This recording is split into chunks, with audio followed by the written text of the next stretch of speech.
You do have to give yourself some grace, for sure. Absolutely. I love that. You just have to really realize what you're getting into. There's so much to be said for that. So they all play a role in the business. We're only just beginning when you think about it. Absolutely. Well, welcome to Climbing the Corporate Ladder Without Breaking a Heel. I'm your host and your coach, Dr. Cynthia. With over 30 years in the corporate world as a single mom, cancer survivor, and often the only woman in the C-suite, I understand the balancing act high-achieving women face. Now an executive coach and international speaker, my mission is to embolden every woman in the C-suite or on the rise to claim her agency and challenge the norms holding her back. Tailored for ambitious professional women, this show offers candid conversations with powerful business leaders sharing their real stories of success and failure. If you're ready to look up and step up, you're in the right place. Join us right now as we invest in your future today. Hello, and welcome back to Climbing the Corporate Ladder Without Breaking a Heel. I'm your host and your coach, Dr. Cynthia. I am so excited about today's guest. Today we have Sally Mueller. She is the co-founder and CEO of Womaness. They are changing the conversation around women's healthy aging through innovative products. And let me tell you, I'm a fan and a customer. They have solutions that are head to toe and everything in between, trust me. Sally is a commensurate business builder specializing in retail and brand innovation. Her forecasting Midas touch has benefited companies such as Target, Who, What to Wear, and Versed Skincare, among others. Through her own health journey, which we'll talk about, she found that there were a lack of products and resources for women of a certain age. I can relate to this. Even after recognizing some of those subtle signs of menopause. And Womaness's mission is to change the cultural conversation around menopause and create menopositivity, which I'm a fan. Menopositivity movement, empowering women to navigate menopause with inspiration, education, and access to quality information. Sally, thank you so much for being here. Thanks, Dr. Cynthia. I loved being invited and catching up with you since it's been a while. It has. You know, my personal brag on you, Sally, is when Kimberly Rath and I were early in rolling out our first book together, Now Near Next. I approached you really blind, out of the blue. I had been following you on the socials. And I said, gosh, I love what you do. I think it really speaks to our audience. Would you be willing to kind of partner and help us get our message out? And we'll do the same.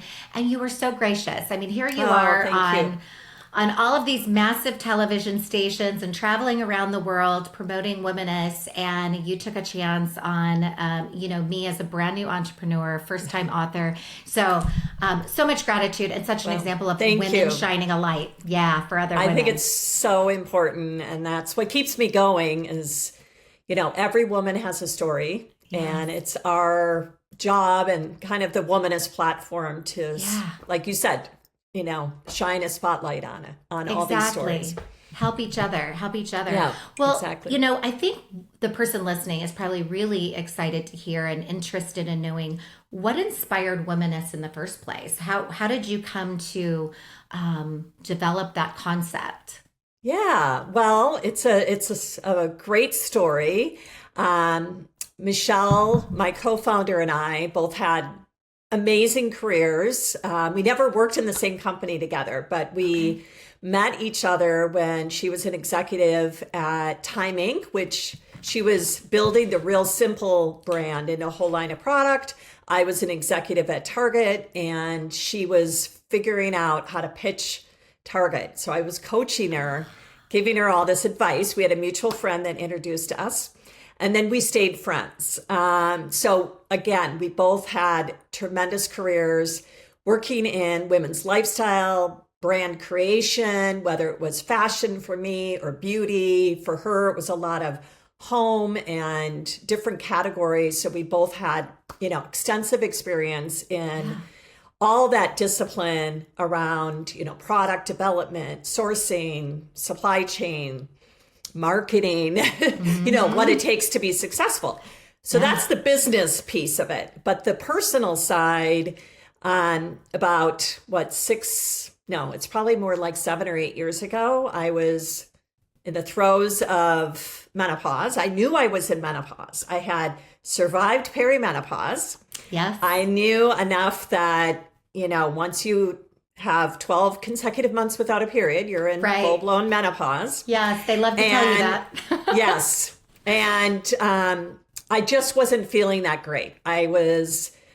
I thought I was just anxious because of work and travel, but it was so much more than that. So I ended up seeing a doctor, and she was really knowledgeable about menopause, which is very rare, come to find out.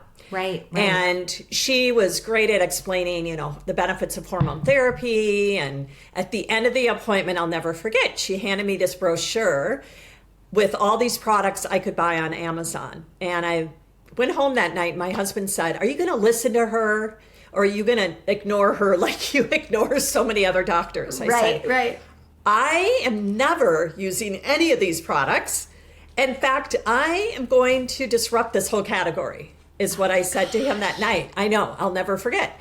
And I had done some initial research because the business curiosity. Sure. Before I made that comment. So I felt like this conviction. So that for me was my aha moment. And then, Michelle and I started talking. We started thinking about what does this mean? What's happening with women in midlife?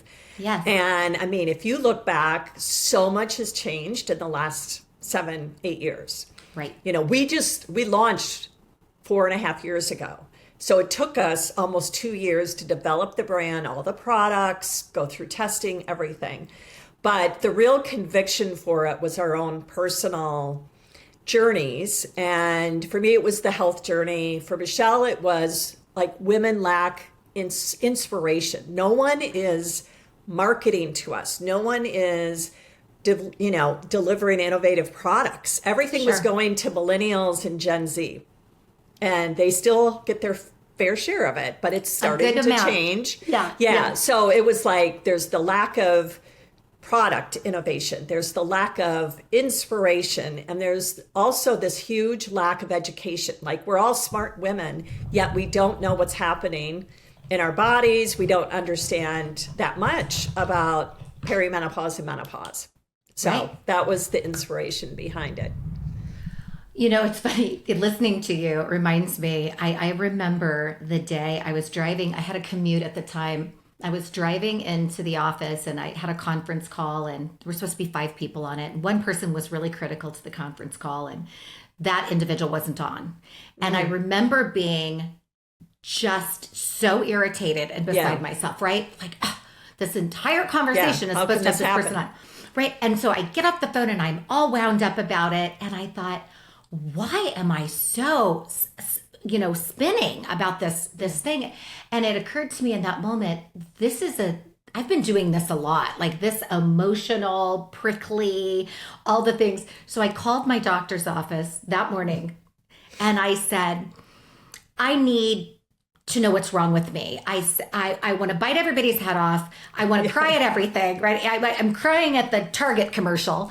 And what is wrong with me? And she says, what's your date of birth? And I gave it to her. She says, oh, honey, that's completely normal. I'm like, okay, normal, but make it stop, right? Yeah, I know. And so many women take it personally. Yeah. Like you and I both did, Absolutely. Well, it's like, what's wrong with me? Right. What is wrong with me that I'm feeling anxious, out of sorts, whatever that is for you. I think to every woman, it's a unique experience, but oh my gosh, when you started to really shape the products, what were some of the things that you learned? I'm sure, knowing your background, you did a ton of market research. Yeah. What were some of the things that sort of confirmed or affirmed your and Michelle's point of view? And what new things maybe did you learn through that process? Well, going into it, we did do a lot of research. We interviewed doctors. We had some good relationships with doctors that were willing to consult and help us shape, the products, especially the vaginal products and the supplements, I would say. Yeah. We also hired a scientist and a nutritionist to help us with the supplements. So they were able to tell us like which ingredients were the latest ingredients that had clinical studies, That's great. to back the efficacy of the product or the claims. And so we started working with these different experts. And as you know, we have skin and body products, we have supplements, and we have sexual wellness. So each category almost required a different set of experts. Yeah. Sure. And so we spent a lot of our own money on that phase of it because we wanted the product. We said everything has to work. Like everything has to, it was that simple. Everything has to work for a woman because if it doesn't work, she's not going to come back. Right. And so we said, we knew everything had to be affordable. But on top of it, the most important thing is it had to work. So knowing that, plus we knew everything had to be clean, which means we used, natural ingredients wherever possible, but also clinically studied ingredients. So some of them are obviously made in a lab. They're not 100% natural. But it was the combination of the two pieces that really make it clean. So we knew that was the baseline. We had to achieve that. Yeah. We also knew we didn't want a line that was confusing or too many products. We did get a lot of criticism early on from investors that we had too many products. We launched with 13. In retrospect, probably a few too many, but we wanted to be legitimate. We wanted to be the ones that were addressing our product line, had to address the major symptoms. Yeah. So we fought for all 13 of those products and, we've shed a few. Some are just not as important. So, we didn't reorder those. But otherwise, we've really kept true to, what we launched in the first place. And, we've gotten a great reaction from our customers and, we are always open to feedback too and hearing from women, but it's women are very savvy about ingredients. It's very impressive, I think. They're growing a lot of knowledge. Of course, on our website, we are very transparent about what is each ingredient, what is it for, how much is, how many milligrams or whatever we have with that ingredient. So that is so it's really important. By the way, this episode is not a commercial. We're going to jump into a lot of things. But I think what's so important is for the woman listening who is in that midlife that that we are normalizing the conversation around menopausitivity. But the funny thing I wanted to say about the overnight magic is I was traveling with my mom and we were sharing a room and I had, all my things out in the hotel bathroom. And she was joking, but I didn't realize straight away. And she calls from the bathroom and she said, I tell you what, this overnight magic stuff's great. I put it on my entire body. And I said, Mom, it's for your face. And that's funny. She goes, honey, I'm joking. I was just reading it and it sounded amazing. Okay. She says, I want to be magic everywhere. Yeah. Like, don't we all, so right? Cute. No, that's a great product. Exactly.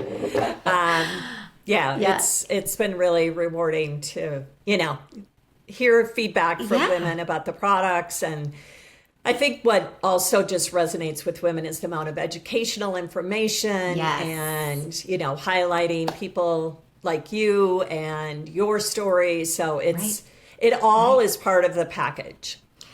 One of the things that as I've been watching your journey over the last few years and some of the media attention and so on is that it's coupling with, just as I said a moment ago, normalizing the conversation. I mean, I don't remember ever in my 30 plus years in corporate America having a conversation in the workplace about menopause or even addressing on any level the struggles that women may be going through because of some of the physical changes. how have you guys leaned into that narrative as well? Because it feels like while it's a product, it's for an audience that's really helping to create a narrative. Yeah. Well, I think we try to really give women the tools to, speak up in a corporate setting. So we've got blog articles on our site about that. We've had Instagram lives. We have a private Facebook group called the After Party. So we've had interviews with different women that have really specialized in menopause in the workplace.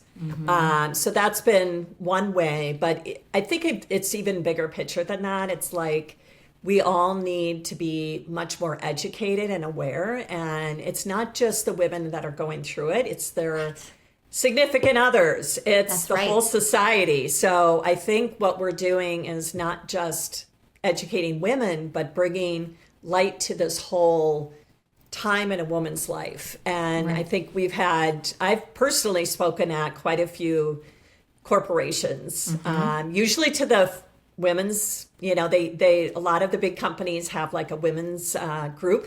Right. And it's amazing the amount of questions that I get from very young women to obviously older women. It's been really inspiring. So it's, we all just need to be empowered and informed, and then we can make better choices, whether it's, hey, I need a sabbatical, I'm going to, or I am going to be more open about what I'm going through.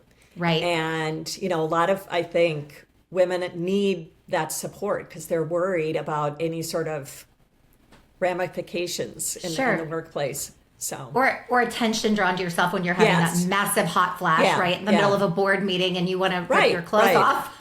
Right.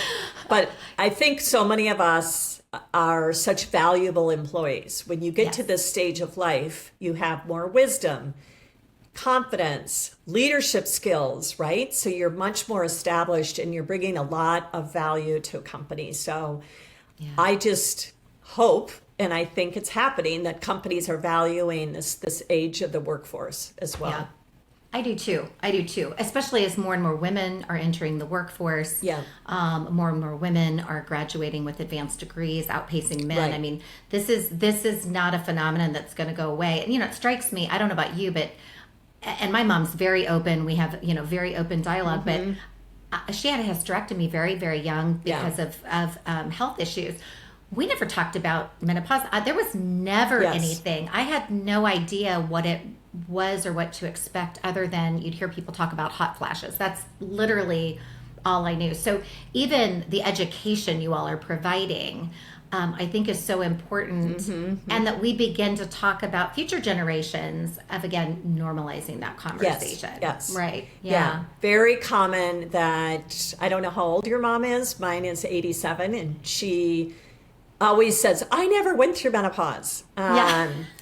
Which I know is not accurate because I watched her go through it. But so many women in that generation, they don't want to talk about it. Right. But and they're laughing about it today. They're laughing about it today. My mom chuckles, oh, I guess I did go through it.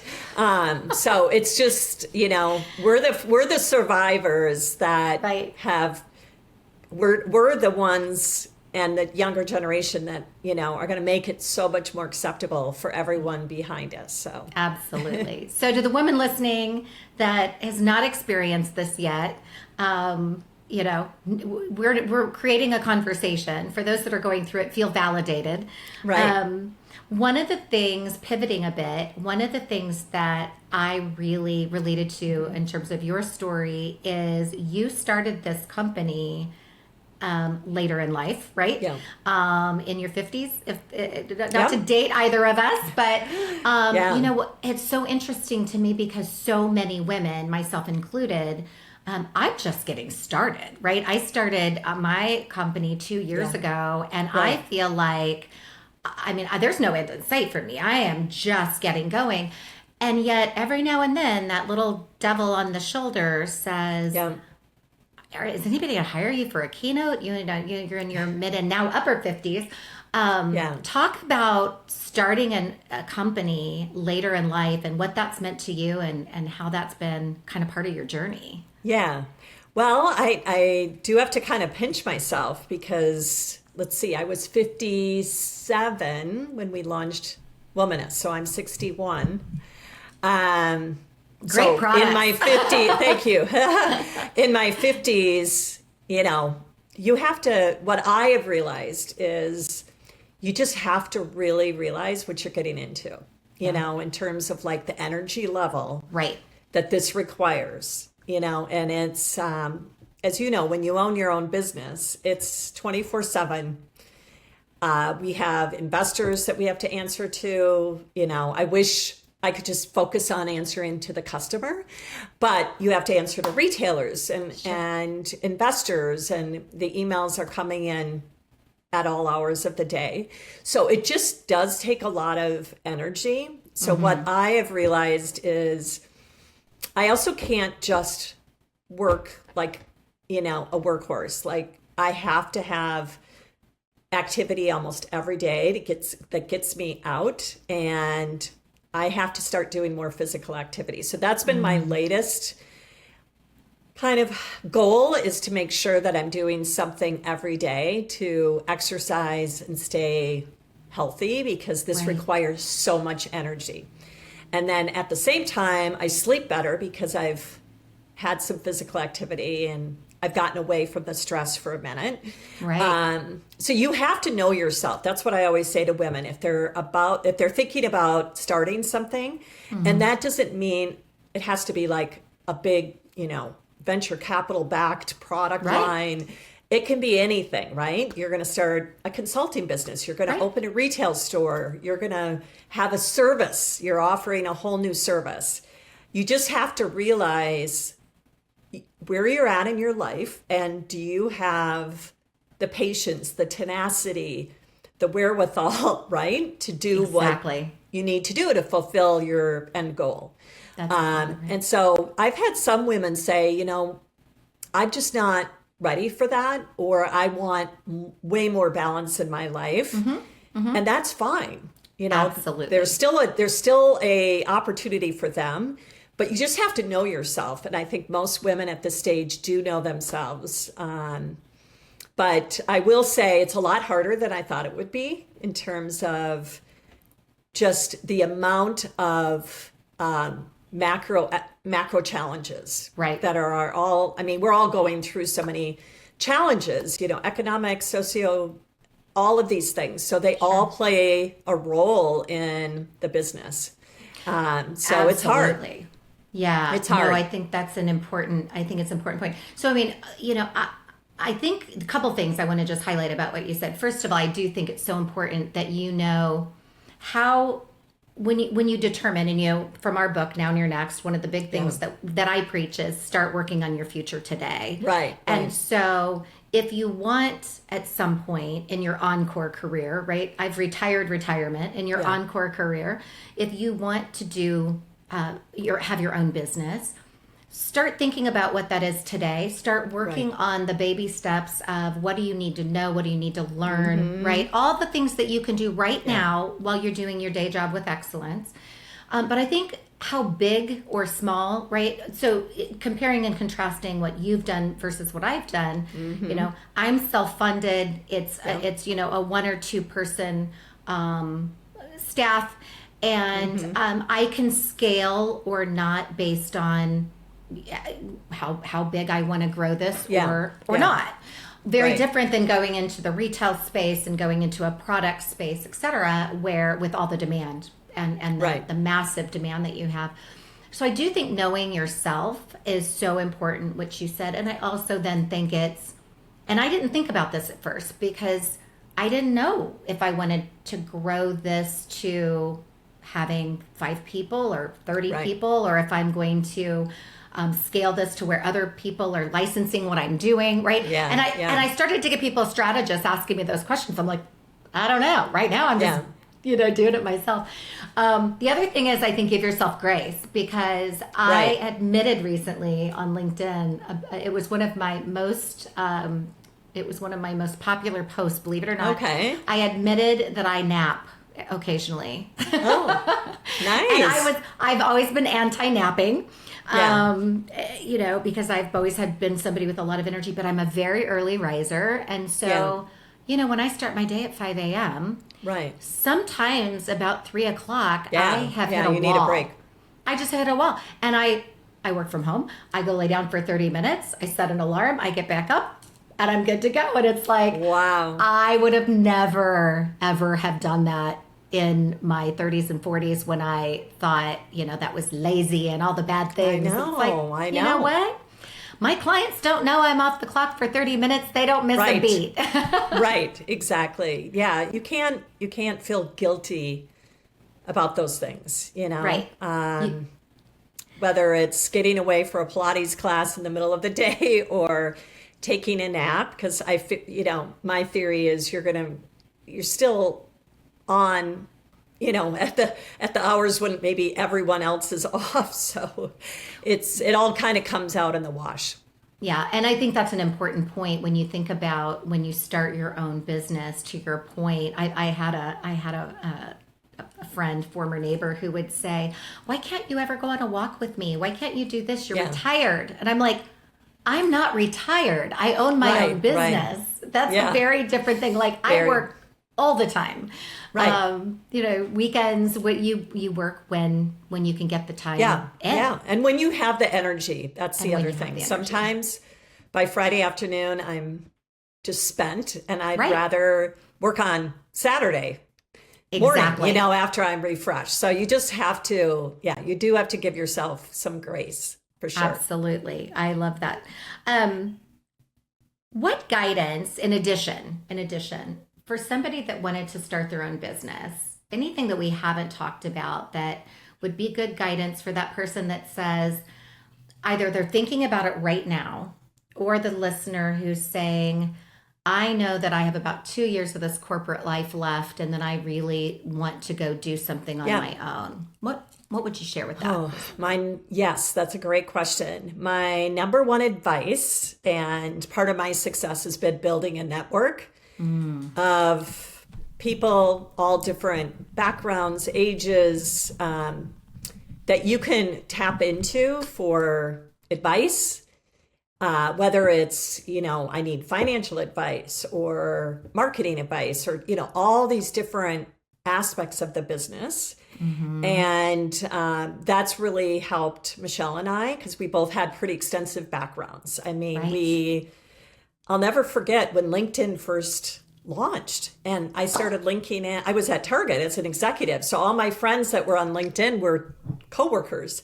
But all of those people today are most likely retired or off doing other amazing things. So all of a sudden you have this huge network that you can nurture. Yes. And they nurture you. So it's like, I also really think it's important, and I use the word nurture because it's not a one-way benefit. You have to also give back to that community as well. Yes. So you have to take the time to mentor other people because you never know when they're going to give great advice to you. So it's not that it's a tit for tat, but it's like, it's so important that you really nurture that network and you lean on them and they lean on you and they know that you're going to be there for them. So that to me has been a key to our success, to my personal success, is building that network and being respectful of everyone that you've come across. You just never know.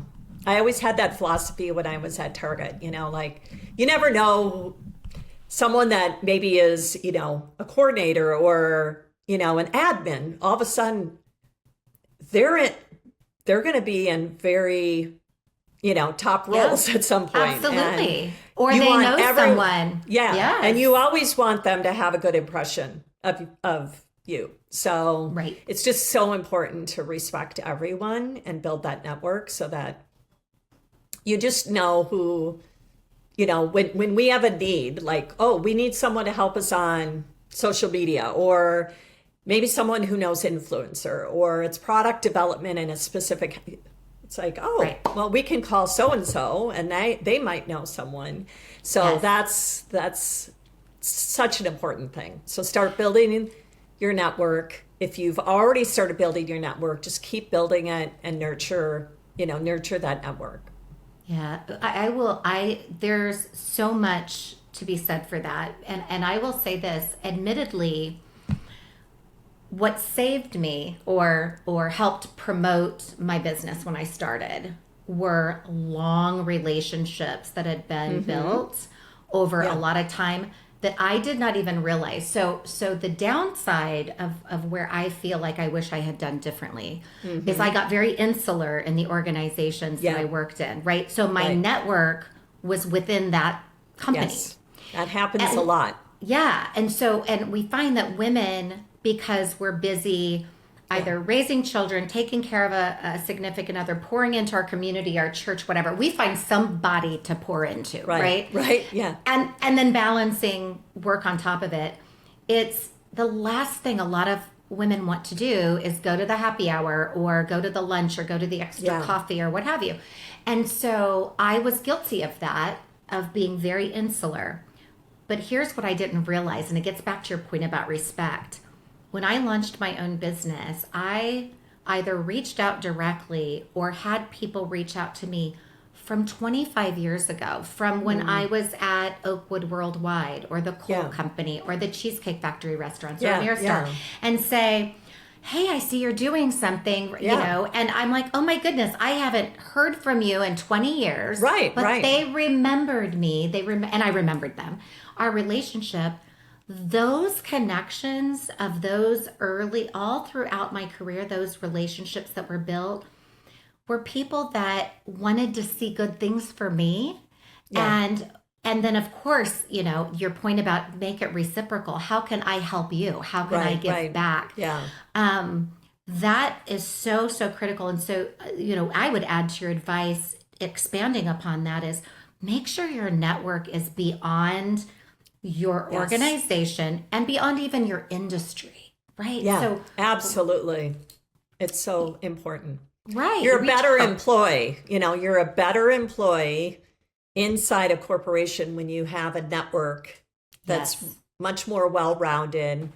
It helps you think about, you know, gives you context of where your industry is going as well. So broadens your worldview. Absolutely. Absolutely. And then those are people who you can have transferable skills. You can have transferable talents. Maybe you started in healthcare, but you want to go into casino gaming administration. Right. Yeah. Leadership is very transferable, and those people can be super helpful. For the woman listening that is maybe entering the stage of menopause or perhaps smack in the middle of it, what is the most powerful way they can thrive and embrace this stage of life? What advice would you give to me? I think I'm past it. I'm still recovering. Right, exactly. Well, I think much like your story, realizing that you're not alone and really being in connection with your body, your mood, you know, all of the hormonal changes affects your mental well-being, not just your physical well-being. Yes. And I'm not trying to scare anyone listening because it's all just a natural part of life, but knowing that you're not alone and really start to open up the conversation if you're not already with your friends. Yes. Because you will learn so much from your friends. What products have they tried? What doctors do they recommend? You know, and start to line up your community around you, your support staff, we call it. Like, who's the right doctor? You know, maybe the OB doctor that delivered my children, let's say, is not going to help me necessarily through menopause. A lot of that happens where they love their OBGYN, but guess what? They're not really relevant anymore as I'm going through menopause. Yes. So it's just really important to set up your own support system around you and start opening up the conversation with, I think, your friends. You know, girlfriends are the best asset right now. 100%. Our number one way people find out about our brand is through their girlfriends. So Yes. word of mouth. Yeah. Yeah. So I think We're good that's about that's that. where to start. Right. That's where to start. Absolutely. I'll, and sometimes people say things that can be so unintentionally off-putting. I remember going to the doctor at one point years ago, Yeah. and them asking the question you brought it up earlier about 12 months without a menstrual cycle, and I reported whatever it had been, and she goes, "Great, you're almost in." She was a young gal. Yeah. Great, you're almost in menopause, and I thought, that is awful. That makes me feel old, like all my stuff shutting down, right? She didn't mean it that way. She meant, yay, you, right? You're not going to have a cycle anymore, because for her, that would be a great thing. And all I could think about was, you're celebrating the fact that I'm getting old and all my stuff's drying up. It didn't feel very good. And I will say at this stage, I'm finding that the sexual health, and you guys have product line around that, is the one girl talk that happens most around my friend table. Number one issue. Yeah. When we first launched, it was, a fair share of like hot flashes and mood swings, and now it's all about the sexual wellness piece. So I think women are finally opening up about that. Right. And realizing, I've had so many customers say to me, I don't have any desire. I don't know what to do. Is it me? No, it's not you. It's, the fact that your estrogen is dropped and you have vaginal dryness, which leads to painful sex, which leads to not wanting to have sex. I mean, it's very intertwined. So I think just making sure that women realize that it's not a person, it's affecting them personally, but it's not a personal issue. Right. And for all of the women and the person listening that's in our relative age group that grew up not having those conversations, that can feel like a really uncomfortable thing to talk about, right? So it becomes this very isolating situation that can be really a dramatic impact on relationships, etc. And so hopefully what they're hearing today is there are resources, there's education available, etc. Yeah. Absolutely. And talking to your significant other about it. I've had a lot of women say, my husband's very supportive, or the opposite can happen where they're not very, understanding. So I think the more and more we bring others into the conversation, and it's just the overall awareness of this. I mean, it's just been pushed under the rug so long, right? Yeah. And from when we launched in 2021 to today, it's been just a tsunami of change. And yet we're only just beginning when you think about it. Absolutely. Absolutely. Well, I am so grateful for your courage and your wisdom and your research in this space. I love to end all of the podcasts with asking you to, what is the one thing you would ask the woman listening to do, to start doing, stop doing, and continue doing? Wow, that's a great directive to me. I would say start doing educating yourself, building that, like I said, build the network, build your community around you to help you through this midlife menopause journey. Stop being defeated or looking at things through too much of a pessimistic lens, because the best years could be ahead. Yes. And then continue investing in hopefully most of your listeners are investing in their own self-care. It's everything from your nutrition to your exercise to your mental health affects your menopause journey. And even if your listeners are young and let's say they're going through maybe fertility, it's the same thing. It really is. There's a lot of parallels between the fertility experience and post-fertility, to menopause and perimenopause. So I think there's a lot of parallels that your audience can take from this. I love you bringing that up because I do think that is another place that can be very isolating for so many reasons, right? You layer on just the fact that you're struggling to get pregnant, et cetera. And then you have all the hormonal changes and everything else. And, you know, our skin is our largest organ, and being careful about the products that we're putting on, that we're absorbing, read labels, be an educated consumer, I think is so, so important. Yeah. This was so delightful and so inspiring and so validating, if I might add. Yeah. Okay, good. Right? So very validating, and I need to continue to stock up so that folks know where to reach you. Your website is womaness.com. Womaness. Right? A-N, womaness. Womaness.com, and then yes. My Womaness on Instagram, and then to get and LinkedIn and Facebook, and then to get a hold of you on LinkedIn, Sally Mueller. Yeah. We're easy to find. And I would also just plug the After Party, which is a private Facebook group. We have about 9,300 women in that group. And there's a woman on our team, Ann Goebel, that is just, I don't know, Dr. Cynthia, if you've met her, but she's 55. She just got remarried, and she is phenomenally supportive of other women. Like, she's so fun and such an inspiration. And she administers that group, like facilitates it, but she puts out a lot of just fun life zeitgeist kind of things, and she interviews a lot of our experts too. So wonderful. It's not just me and Michelle behind the scenes. We have a lot of great women. You do. And people like you that are supporting us. So we really appreciate it. Absolutely. Yeah, definitely check out the Facebook group. That is fantastic. So much rich information and a place to be with like-minded folks going through different things. So I think you learn through that sort of sisterhood of the individuals that are on there as well. And she got married at 55, so there's still hope for me.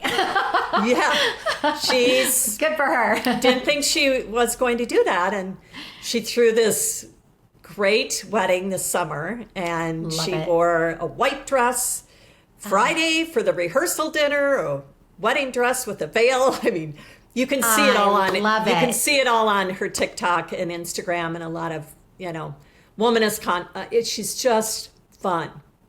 She embodies, and she's had some rough times in her life, but she's been able to pick up and put the pieces back together. So she's a good role model for all of us. That's amazing. Well, good for her. Well, this concludes today's episode of Climbing the Corporate Ladder Without Breaking a Heel. I'm so thrilled that you spent this time with us. I know investing in yourself is really a privilege for me to have this time with you, for us to spend this time with you. So thank you for that. If this resonated, please share this episode with friends and loved ones. Be sure to rate it and add a comment on wherever you listen to your podcast, Apple, Spotify, etc. Let's stay connected. You can reach me at hello@CynthiaBentzen-Mercer.com or check out my website at CynthiaBentzen-Mercer.com. Be sure to pick up a copy of Now Near Next or Pre-Sale Human Capital Investment Strategy. Join the womanist movement and the menopositivity movement with us, and be good to yourself. Have a great day, everybody. You've got this. Thank you. That concludes today's episode of Climbing the Corporate Ladder Without Breaking a Heel with me, your coach and host, Dr. Cynthia. Congratulations on choosing to invest in yourself. I know your time is precious, so thank you for spending a little bit of it with me. I believe in helping you step forward, look up, and realize your full potential. So if today's episode resonated with you, I'd be so grateful if you can rate and comment on Apple, Spotify, or wherever you tuned in. And if you know someone who would benefit, please share this episode with them. Before you go, fuel your next step. Grab a copy of Now Near Next or pre-order a copy of Human Capital Investment Strategy, both available online at Amazon. Let's stay connected. Visit me at CynthiaBentzen-Mercer.com or find me on all the social and follow me at Dr. Cynthia Bentzen-Mercer. Until next time, remember, boldly start working on your future today.